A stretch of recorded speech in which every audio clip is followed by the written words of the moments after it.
Return to me the memory of how. नमस्कार दोस्तों,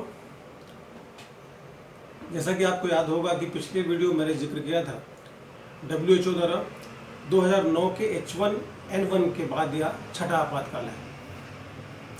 अब हम फर्दर आगे बढ़ते हैं।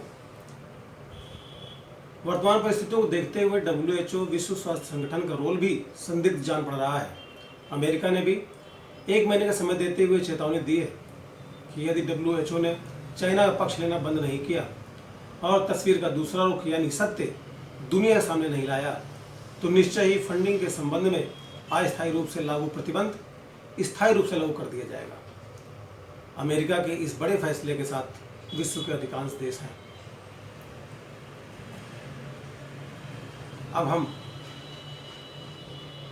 देखते हैं कि कोरोना वायरस कैसे स्प्रेड करता है, कैसे यह मरीजों में फैलता है। कोरोना वायरस संक्रमण सर्वप्रथम जो इसका फैलाव है एक जानवर से इंसान के मध्य में हुआ। संभवतः यह सांप या चमगादड़ के जरिए दक्षिण चीन के Huang sea food wholesale market से हुआ। ये लगभग सभी लोग जानते हैं क्योंकि ये बराबर न्यूज़ में आता रहता है। मानव में वायरस का संचरण बूंदों के माध्यम से खांसते समय या छींकते समय या उन्हें छूने से या उनके साथ हाथ मिलाने से या संपर्क में आने से हो सकता है। यह वायरस नाक और मुंह के माध्यम से मनुष्य के शरीर में प्रवेश करने के पश्चात श्वसन प्रणाली में एक होस्ट सेल का निर्माण करता है या ढूंढता है, जैसे नाक में, मुंह में या कहीं भी। उसके पश्चात होस्ट सेल किसी बम की तरह ब्लास्ट हो जाता है, फट जाता है, जिसे शरीर की अन्य कोशिकाएं या सेल बड़ी ही आसानी से त्वरित रूप से संक्रमित हो जाती हैं। कोरोना वायरस को हम लोग 4 सब ग्रुप में बांट सकते हैं। Number 1 alpha, number 2 beta, number 3 gamma, number 4 delta.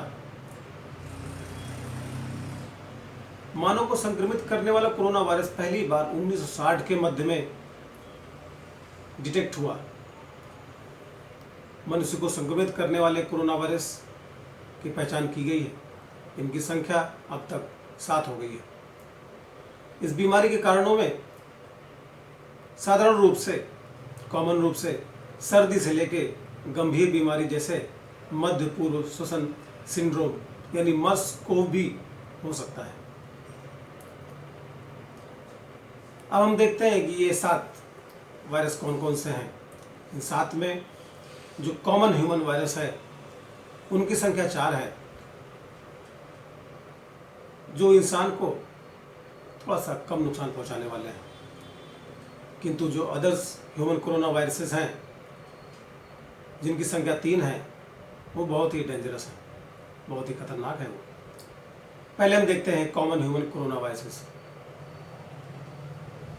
Serotype 229E alpha corona virus है। Serotype OC43 alpha corona virus है। सेरोटाइप NL63 या बीटा कोरोना वायरस है। सेरोटाइप HUK1 यह भी बीटा कोरोना वायरस है। डेंजरस की श्रेणी में अगर यदि हम देखते हैं तो मर्स कोविड है या बीटा कोरोना वायरस है, जो मिडिल ईस्ट रेस्पिरेटरी सिंड्रोम मर्स में कह सकते हैं। नेक्स्ट है SARS-CoV, the beta corona virus that causes severe acute respiratory syndrome और सार्स, ये भी बीटा कोरोना वायरस है। और लास्ट में SARS-CoV-2 यानी एट प्रेजेंट जो चल रहा है, कोविड-19 कह सकते हैं। कोरोना वायरस के कई प्रकार के विषाणुओं यानी वायरस का एक समूह है जो स्तनधारियों और पक्षियों में रोग उत्पन्न करता है।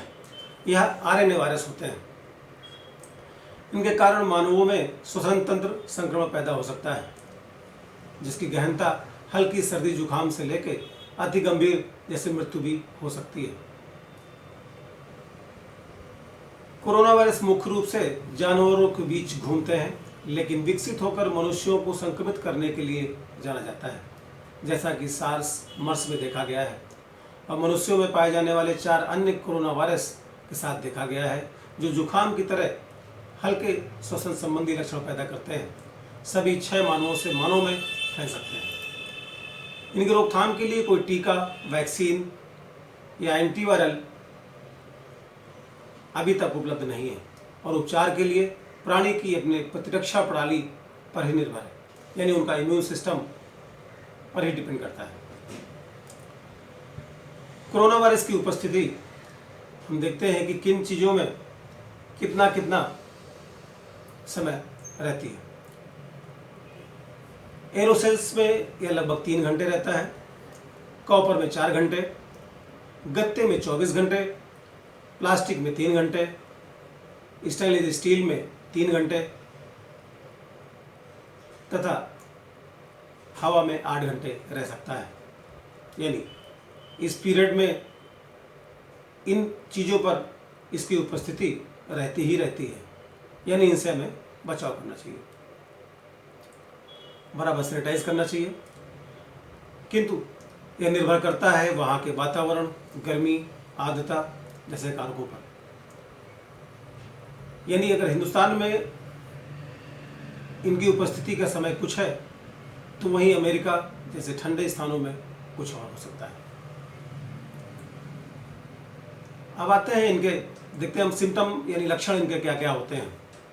इनके लक्षणों में खासतौर पर देखते हैं कि मरीजों को ड्राई कफ, स्नीजिंग यानी छींक, लगातार छींक है, सूखी खांसी, लगातार नाक से पानी आना, गले में खराश होना, हाई टेम्परेचर फीवर होना, मांसपेशियों में दर्द यानी मसल्स एक्टिंग, सिर में दर्द होना, थकान महसूस होना और दस्त, ये भी हो सकता है।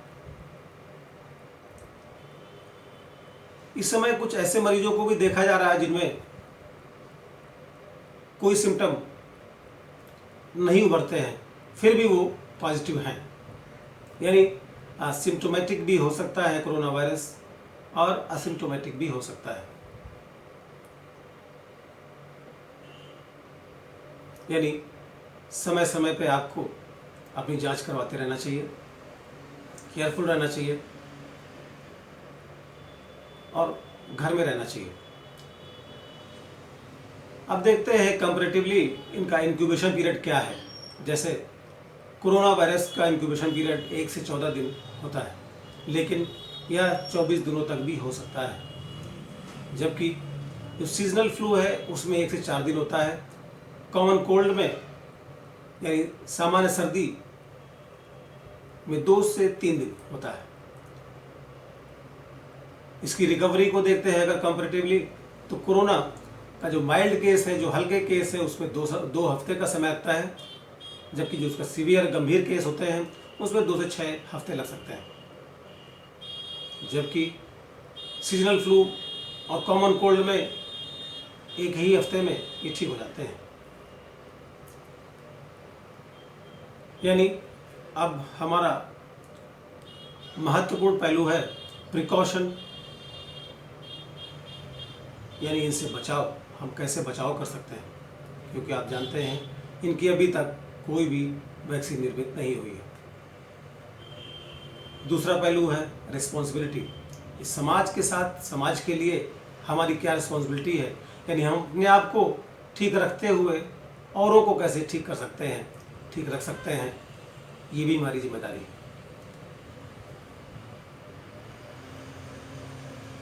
अतः प्रिकॉशन, एहतियात या सावधानी ही वह मूल मंत्र है जो हम सभी को इस गंभीर समस्या से दूर रख सकता है और हमें इससे पूर्णतः निजात दिला सकता है।